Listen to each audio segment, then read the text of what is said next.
Do you ever have issues getting that in-your-face vocal sound or those unbelievably punchy drums you hear on so many hit records? If your standard EQ and compression tricks aren't getting you the right sound, I have a technique that I think will take your mixes to the next level. Já faz algum tempo que eu não te vejo. Hey guys, Evan here from Mix Philosophy. Today we're going to talk about parallel compression. What it is, when to use it, and how to dial it in. If you want to skip the explanation, use the timeline below to skip to the A-B section. Parallel compression is taking a duplicate of your sound, heavily compressing it, and then mixing it in with the original source. This adds body and clarity to the sound without taking away its full dynamic range. You may be wondering, why mix in an over-compressed version of the signal rather than just compressing it a normal amount? Well, the answer to that lies in the primary difference between parallel compression and standard compression. Standard compression effectively turns down the loudest sounds and turns up the quietest sounds. When we introduce parallel compression, we push up the quietest sounds and leave the loudest sounds untouched. This often results in more body and clarity in the sound without affecting the dynamic range too heavily. That is why it's mostly used on, but not limited to, vocals and drums. So that's what we're going to be taking a look at in Pro Tools. Let's get into it. So over here in Pro Tools, I have a channel that I want to apply parallel compression to. In this instance, it's the lead vocal. We're going to go to our insert sections and press new track. We're going to select stereo aux track so that it sends it to a new bus that we have full control over, but does not affect the original track. I'm going to go ahead and rename this PComp and press create. We're going to put the volume of our syn to 0 so that it goes to unity gain, and we're controlling an exact duplicate of the sound. Stay tuned for next week's video if buses confuse you and you need to learn how to make one. Now that I've got my aux channel, I'm going to put a compressor on it. For now, I'm going with the Dyne 3 compressor / limiter from Pro Tools. I'm just using this because it's the free one that comes with Pro Tools. Feel free to use whatever compressor you want. Now, the core aspects of a compressor set to overcompress something is a fast attack, a quick release, and a high ratio. You're going to want to put the threshold down to where it's compressing the sound from a 10 to 20 decibel gain reduction range. Let's mute it and listen to the song so you guys can get a feel for it. Já faz algum tempo que eu não te vejo. Me bateu saudade daquele teu beijo. Me perco nas memórias.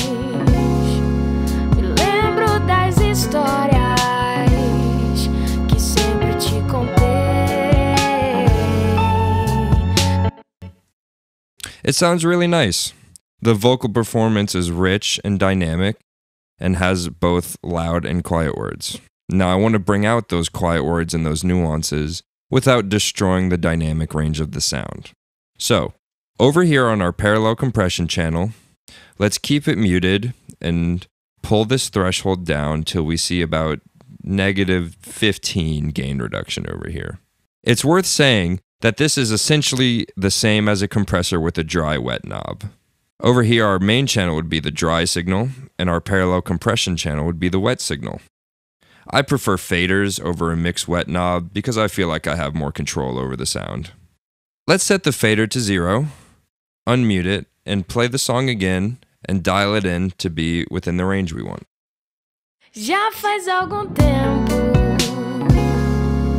que eu não te vejo. Me bateu saudade daquele teu beijo. Me perco nas memórias. Me lembro das histórias que sempre te contei.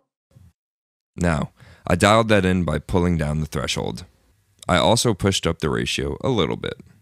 Let's give it about 12 decibels of gain back so that we can mix on the fader here. Let's resume playing the song and mix in this channel till we get a desired level of clarity and body. Já faz algum tempo que eu não te vejo. Me bateu saudade daquele teu beijo. Me perco nas memórias.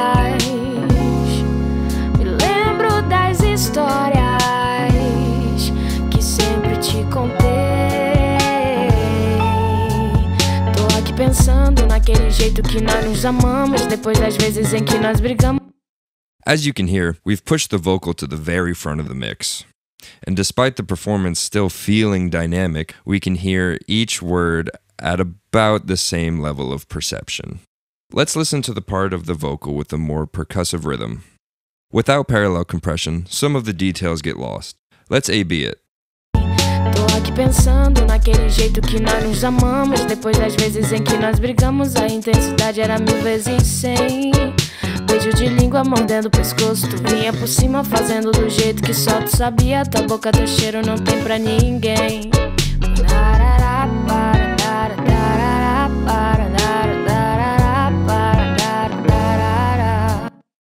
Now, especially in this part of the song, our parallel compression chain brings the vocal to life, puts it more on top of the mix, and really brings out those quiet words just enough so you can hear them.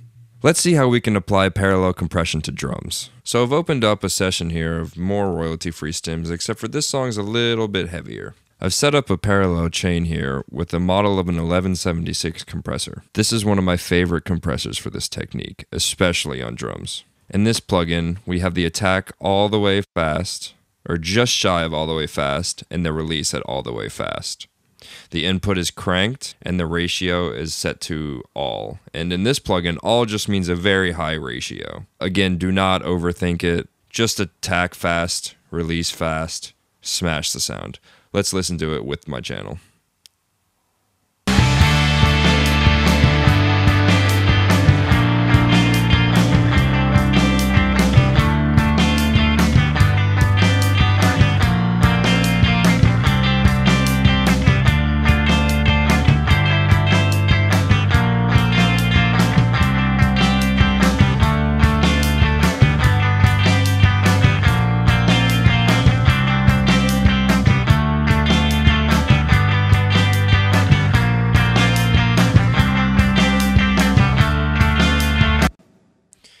In this instance, the parallel compression really allows the cymbals to shine a little bit more. The transients are coming through a lot stronger through the guitars, and overall it's just a more consistent and full drum sound.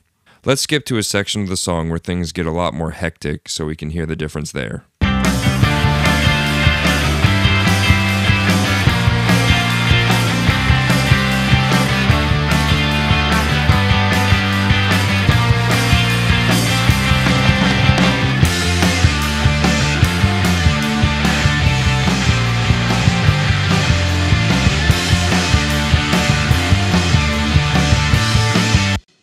Really brings the drums to the front.